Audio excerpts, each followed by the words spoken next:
আচ্ছা, একটা প্রশ্ন পেয়েছি যে সেলসে চাকরি করেন, 6 বছর 7 বছরের এক্সপিরিয়েন্স, সফটওয়্যার সেলসে আছেন, কি করে বিদেশে যেতে পারবেন? তো এর একটাই উত্তর যে আমেরিকায় বা অন্যান্য জায়গায় বা জাপানে বা সাউথ কোরিয়ায় যেতে পারবেন না। একমাত্র জিসিসি বা গলফ কান্ট্রিগুলোতেই ইন্ডিয়ানদের সেলসে নেয়, সেখানে আপনাকে ট্রাই করতে হবে। উনি এটাও লিখছেন যে উনি লিঙ্কডিনে অনেক জায়গায় জবে অ্যাপ্লাই করছেন, কেউ ওনার রেসপন্স দিচ্ছে না, দেবেও না, কথাও না, কারণ আপনার তো সেই কান্ট্রির কোনো ওয়ার্ক অথরাইজেশন নেই। সুতরাং ওভাবে হবে না। যারা বিদেশে সেলসে কাজ করতে যান তাদেরকে আমি ট্রিকটা শিখিয়ে দিতে পারি।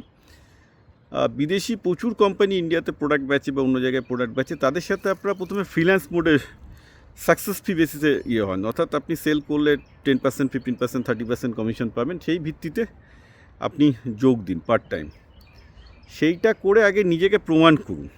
প্রমাণ করতে আপনার 1 মাস 2 মাস 3 মাস 4 মাস 6 মাস লাগবে। তারপর সেই কোম্পানিকে বলুন যে আমি তোমায় ছেড়ে চলে যাবো, আমাকে যদি তুমি আমাকে ওই দেশে চাকরি না নিয়ে যাও।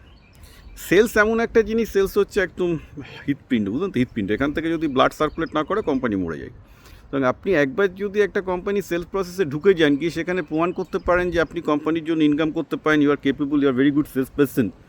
কারণ ভেরি গুড সেলস পারসন ইন্ডিয়াতে তো পাওয়াই যায় না, পশ্চিমবঙ্গে নেই, ইন্ডিয়াতে খুব কম পাওয়া যায়। আর মানে ইন্ডিয়াতে খুব কম পাওয়া যায়, পশ্চিমবঙ্গে নেই। আর আমেরিকাতেও যে খুব বেশি পাওয়া যায় তা নয়।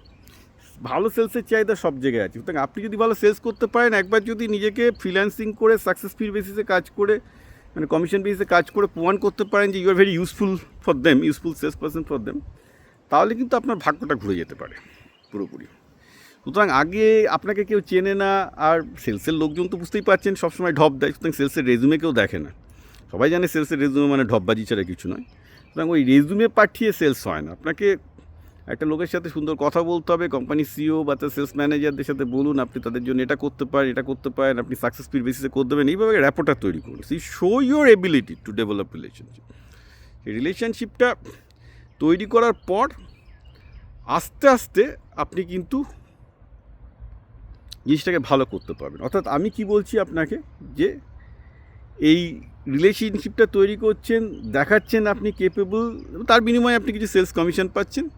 পার্ট টাইমেই করুন, চাকরি ছাড়তে হবে না। তারপর যখন সেই কোম্পানিটা বুঝে গেল যে আপনি তাদের জন্য ইউজফুল, আপনাকে বলতে হবে না, তারাই আপনাকে অফার দেবে, আপনি তাদের সাথে নেগোশিয়েট করা শুরু করবেন। So play your game. Ultimately sales মানে হচ্ছে কি আপনি শিকারি, আলটিমেটলি সেলস মানে হচ্ছে কি আপনি জানেন শিকার কী করে ধরতে হয়। তো আপনি যদি সেলস হয়ে ওইটুকু শিকার না ধরতে পারেন, মানে মিনিমাম একটা সেলসের পক্ষে মিনিমাম শিকার ধরা হচ্ছে মানে তার নিজের জবটাকে সিকিওর করা, সেটা যদি না করতে পারেন তো আপনি সেই কোম্পানির হয়ে প্রোডাক্ট আনবেন কী করে, রাইট? সেটা করে দেখান আগে।